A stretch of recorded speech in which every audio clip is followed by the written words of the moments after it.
Rudy Giuliani subpoenaed by House Democrats. So, Manu, what more do we know about the subpoena? Yeah, that's right. The subpoena is demanding documents by October 15th, going very close to the president's inner circle, the most direct move to try to get more information about exactly what happened in this effort by Trump and Trump's associates to apparently urged Ukrainian officials to investigate Joe Biden and Joe Biden's son. Giuliani, of course, has publicly admitted urging the Ukrainians to go forward, even saying as much on CNN just a couple of weeks ago. That's cited in this letter from three key House Democratic chairmen who are demanding these documents. Now, this subpoena was actually issued by the House Intelligence Committee, and also these same chairmen also want to talk to some of Giuliani's close business associates to understand exactly what happened here. Now, Erica, this is just the latest in a rapidly moving impeachment investigation. This Intelligence Committee plans to speak this Friday with the Intelligence Committee's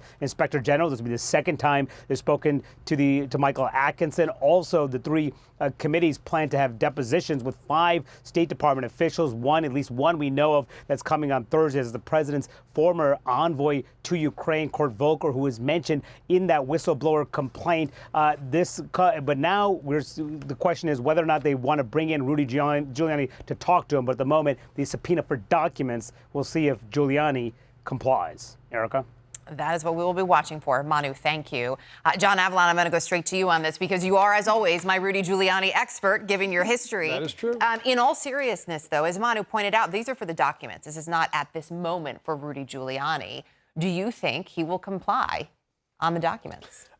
He has been on both sides of that question in recent interviews. I think he's liable to try to say there's attorney-client privilege with the president, and he would only testify in public at any length if the president approved it. That said, I worked for Rudy Giuliani for years. I think he did an extraordinary job as mayor of New York, and I was proud to work for him. The last few months have not been his finest hour, and I think he's put himself in real jeopardy, and I think you're going to see a lot of folks in the administration, particularly the State Department, to try to scapegoat him.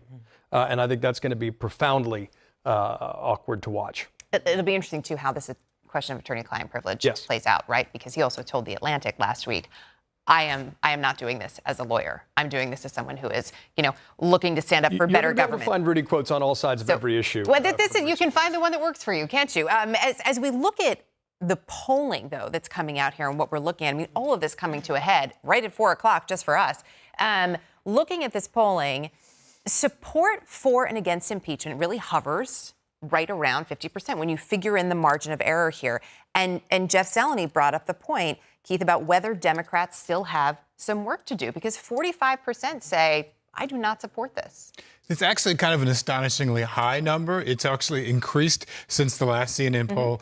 But if you go back and look at history, in 1973, when the Watergate impeachment proceedings began, only 19% of Americans supported impeaching and removing the president. A year later, it was 57%, and Nixon resigned from office. We're starting from a higher bar here. We're almost at 50%. We're only 1 week into this. That's kind of amazing. Not to mention the fact that Nixon was an incredibly popular president who'd just been reelected in a landslide election. 49 states. Exactly. In a landslide election, this guy, Donald Trump, barely got elected. He lost the popular vote, and he's unpopular. He's never been above 50% in the public opinion polls, the poll averages. So I think Democrats are in a strong position going into this. The public still has to be educated more, but that's the purpose of the impeachment inquiry. Yeah, and I'm really struck by that number, that movement among Republicans, that 9% movement among Republicans. That's significant. That's the number I'm actually going to be paying more attention to.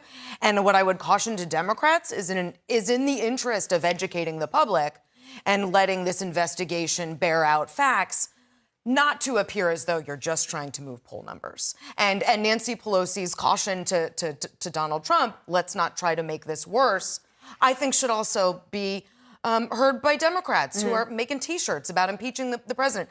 I don't think that's actually going to help. Right. And I think there should be a sobriety around what is a very sad, dark moment in American history. Well, and we should point out that's what the Speaker is calling facts. for, right? The Speaker of the House is saying this should be solemn. This should be a sober moment. When we look at these numbers, though, and Rich, I'll throw this to you, and when we look at the shift in support among Republicans and independents, and now we see the subpoena for Rudy Giuliani, how do those things all work together? How does this polling, if at all, influence not just how the president looks at this, but how Rudy Giuliani looks at his role? Well, I think we're going to need to wait and see how the polling settles out. And the CNN poll, the top line is basically the same as you're seeing in other polls. Basically even split, just below 50% support.